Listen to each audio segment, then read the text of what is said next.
Thank you so much. I would like to, of course, start by thanking the National Armenian Committee for this invitation to speak tonight. I'm extremely honoured to speak at this event, following not only the distinguished speakers that we've had tonight, but the previous distinguished speakers who have spoken at this event, including my good friend and president of the International Association of Genocide Scholars, Professor Henry Theriault. And hopefully I'll be following in his steps further by taking over the presidency after him. As the first female president too.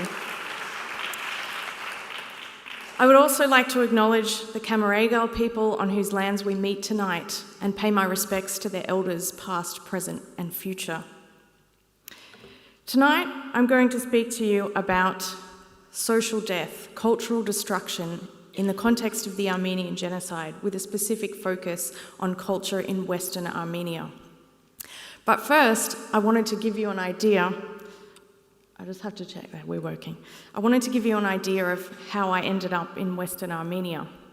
In 2015, I was in Armenia at a Genocide Scholars Conference and also undertaking research in the National Archives and the Armenian Genocide Museum Institute. But I wanted to go and do field work on location. I wanted to see where the Armenian genocide happened. And it's really difficult to get to that area, to get to what is now Eastern Turkey. It isn't exactly an area that's popular with tourists who all head to the other side of Turkey. So eventually I found an Armenian tour company that ran a tour that went to the exact places that I wanted to visit. So I contacted them, and they wrote back to me and they said, "We don't know yet when we're going to run the tour. Because it's not particularly popular, we don't know sometimes whether or not we're even going to run it." So I had to wait and see. And it was right before I actually left for Armenia that they contacted me and they said, you know, good news, we're running a tour. And one of the difficulties at the time was where they would run the tour, because of course the conflict in Syria was getting closer and closer to the border with Turkey. So they said to me, we've got this one tour running, which was wonderfully in the time that I was going to be there, and we have one place on the French tour that we're running. And I looked at the email and I hit reply and I said, well, isn't it lucky that I'm fluent in French? Because otherwise I think I would have been in trouble.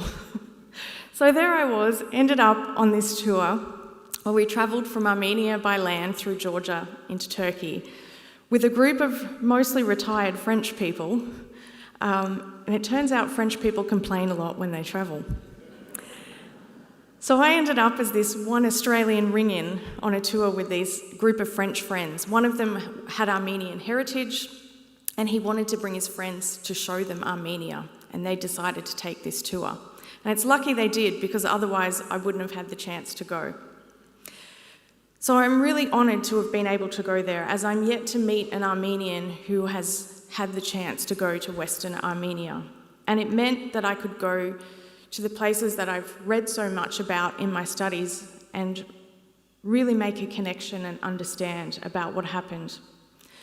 Places like the Berkras River, which is one of the key points in the genocide, where women and children threw themselves into the river to avoid a worse fate at the hands of the Kurds. So the photographs in my presentation tonight are, with the exception of one sepia photo, are all my own photographs that I took travelling throughout Western Armenia. Raphael Lemkin, the Polish jurist, created the word genocide, and he envisioned it to be more than just physical destruction. He spoke of death, of course, but he also talked about concepts such as seizure of property, dehumanisation, and cultural death. He saw a crime that concerned the extermination of nations and ethnic groups through killing the intelligentsia, destruction of culture, transfer of wealth, depopulation of territory, and mass killing. When the Genocide Convention was created in the late 1940s, at the push of Raphael Lemkin, it was eventually, like all treaties are, a compromise on the text of the definition of genocide. It lists 5 crimes which are to be committed with intent to destroy a group. Much of the case law that has emerged from international courts and tribunals subsequently has focused on physical and biological destruction, despite the fact that the courts and tribunals also refer to group identity. In this sense, a group only exists as a group because of its cultural identity, as a national, ethnic, religious, or racial group. I believe the focus on physical destruction as the main component of genocide is erroneous. Members of the group may exist physically, but if they no longer retain the culture that made them the very group they were targeted for being, then genocide has been committed. Likewise, even if their culture is only destroyed in part.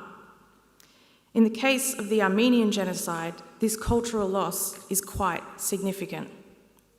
During the lead up to the Armenian genocide, from the 1800s, Armenian culture was specifically targeted.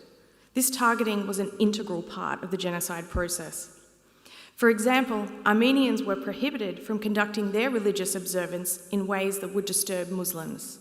For example, ringing of church bells or even building new churches. Religious leaders were prevented from fulfilling their duties. Armenian participation in sports was limited. Armenians were prevented from wearing valuable materials such as silk. And Armenian shoes and headwear had to be red in colour. In the 1900s, these restrictions escalated. Armenian schools were closed and Armenian language publications restricted. Schools and language were Turkified. Once the genocide began in earnest, education for Armenians was non-existent. Armenians were forcibly converted to Islam. Armenian churches and schools were plundered and burned. Churches were profaned and relics were plundered and burned. This is all an intrinsic part of the genocide. To take away culture was to take away Armenianness. Evidence of this cultural destruction still exists today, and in fact is proof that the genocide process continues long after the killing has stopped. Remnants of many Armenian sites that were destroyed in the genocide remain unrepaired and derelict, a mere memory of a lengthy history of the Armenians and Iratians. With travel into Turkey difficult to impossible for Armenians, the treatment of these sites is part of the genocide denial that Turkey continues with today. I would like to take you through some of these sites in Western Armenia. This is St. Marie Church, built in the 7th century. Mush was an Armenian city that was destroyed in the genocide. This church was turned into a prison and then left to decay. Some old Armenian houses remain, but most were destroyed. Any Armenians who remain are Muslim, after their families were forcibly converted during the genocide. This is the area around the St. Marie Church in Mush, where you can see that there is little left apart from a few crumbling walls. Some nearby towns and villages, such as Sassoon, are still Armenian, but they're called Arabs by the Turks. And this is because many people fled to Syria and Persia during the genocide, and when they returned a decade later, they spoke Arabic. This hill is right near the church in Mush. An Armenian resistance hero was killed by the Turks and buried on this mountain. People didn't know where he was buried until the 1980s, when an old man revealed the burial location. However, nobody knows where the body is now, because the Turks did not want the site to be commemorated, and so they have possibly moved the body.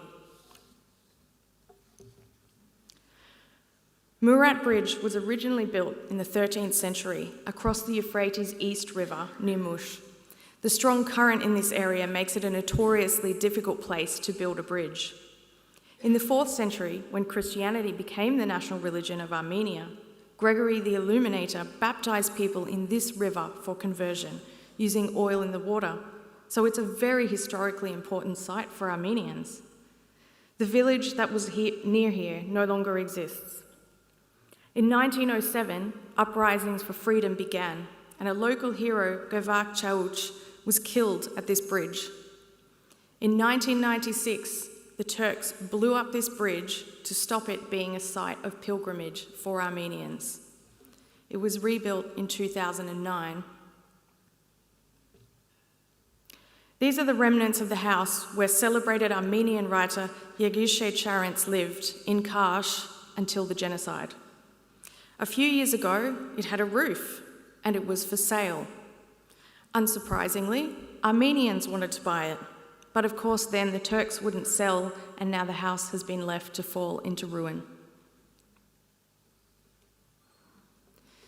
This extraordinarily beautiful site is the 10th century St. Carapat or St. John the Baptist Church at Avarabank Monastery, one of the most picturesque spots that I have ever picnicked at. It looks over the Chevreuil or Roe Deer Mountains. The monastery was extremely important in the region, and it even had a school. This is inside the St. Carapat Church. You can see the destruction of the columns and the stonework. It reeked of cow dung because the locals use it to house their cattle and other animals. There was no village near this monastery. It was designed to be a remote refuge, as you can see from the amazing rural location in the background of this photo. Yet it was still plundered and attacked by the genocide, with the Turks going out of their way to attack this particular site.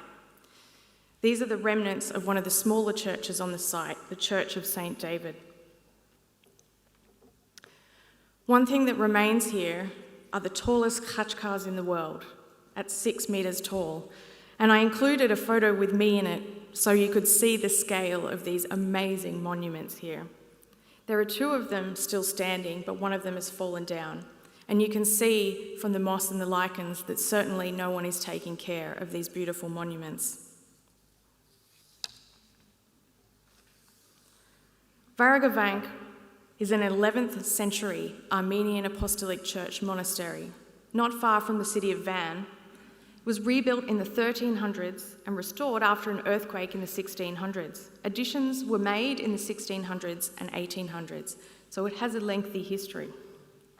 During the genocide, Turkish gendarmes killed the monastery's monks and servants, and they occupied the site for some time. After they left, it was used as a shelter for Armenian refugees.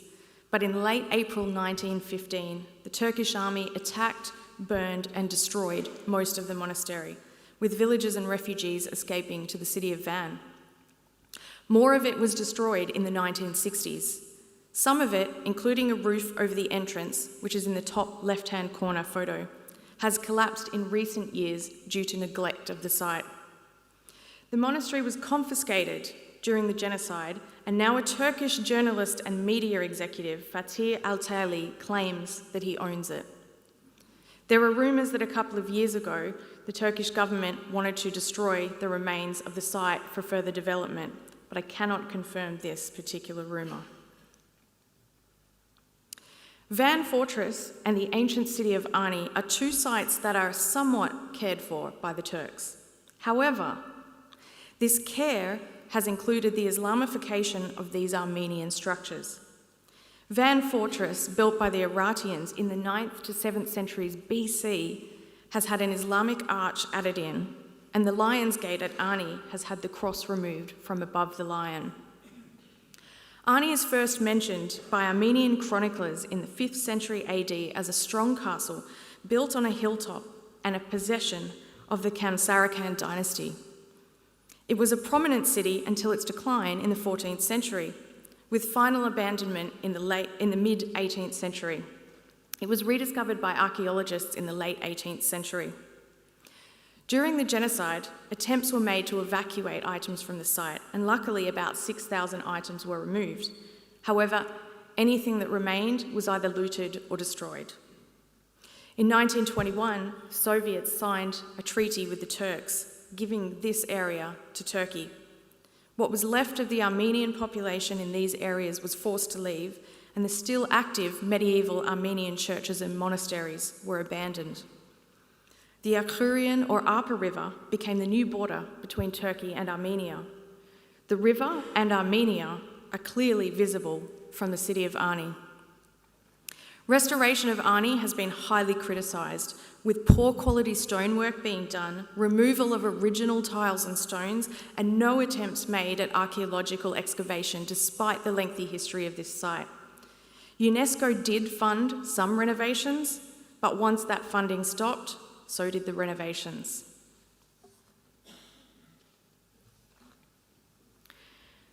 This is not a site in Western Armenia, but it's an image that I have found to be one of the most striking representations of cultural destruction. It's a billboard that was erected at Yerevan in 2015 as part of the 100th anniversary commemoration. And it really struck me because it shows a literal erasure of the Armenian language being written over by the then newly formed Turkish language. It's a perfect representation of what destruction of culture means. The sites that I've talked about today are but a few examples, but an important demonstration of how genocide is more than physical destruction. Some of these buildings are in a state where they could be rescued. Others have been left to disrepair, destroying significantly historical elements of Armenian culture. What is also striking is the destruction of the Armenian sites has continued even decades after the official end of the Armenian genocide, well into even the 21st century. This is proof that genocide does not end when the killing stops. The desire to eliminate a group is not just about physical destruction, but also cultural destruction. Destroying a group is not just about killing multiple individuals, but is the destruction of something more, a dynamic relational network formed through practical social interactions in historical time. Given that cultural attacks begin long before physical violence against the targeted group, cultural restrictions and destruction must be used as an early warning risk factor for genocide. In genocide scholarship, we refer to genocide as a process, not an event. This means that when cultural attacks start, so does the genocide. Eradicating culture is an integral part of this genocide process. So Lemkin's original concept of genocide remains highly relevant today and should be the definition taken up by courts and tribunals when they're interpreting the law. The current definition does not say physical destruction, it just says destruction. And in fact, some of the crimes listed as genocidal crimes are not about death or physical destruction, including causing serious mental harm to members of the group. And I think we can all agree that destruction of culture certainly causes serious mental harm to the group. Genocide scholar Daniel Feierstein has referred to genocide as a specific technology of power for destroying and reorganising social relations, observing that it is impossible to commit genocide without first building models of identity and otherness. In the Krstic case, the International Criminal Tribunal for the former Yugoslavia specifically noted that the goal of genocidaire, those who commit genocide, is to deprive humanity of the manifold richness its nationalities, races, ethnicities, and religions provide. In other words, it is the group as a cultural concept, a social structure, that genocidaires seek to eliminate. Scholar Claudia Card describes genocide as social death, which comes through annihilation of social vitality, which only exists through relationships, including those mediated through social institutions such as religion. Members of the group lose their context and identity that shapes their lives. And I quote Card, "In genocides, survivors experience a social death to a degree and for a time. Some later become revitalised in new ways. Others do not. Descendants of genocide survivors, like descendants of slaves who were kidnapped, may be natally alienated, no longer able to pass along and build upon the traditions, cultural developments, including languages, and projects of earlier generations."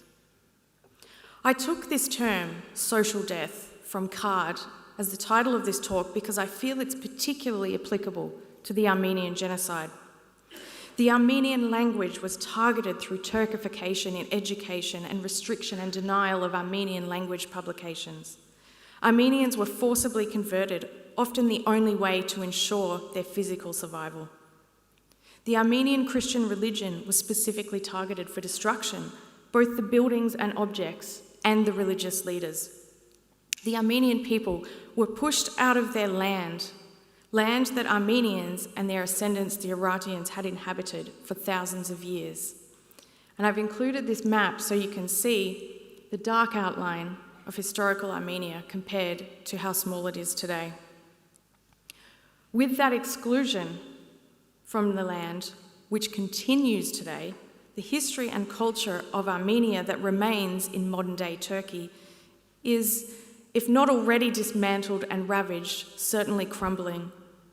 Armenians are indeed natally alienated, no longer able to build upon or even visit those traditions, cultural developments, and projects of earlier generations that remain in Western Armenia. As long as denial by Turkey of the Armenian genocide continues, Armenian culture in Western Armenia will continue to disintegrate and eventually be completely gone until the genocide of the Armenians by the Turks is finally complete. Thank you.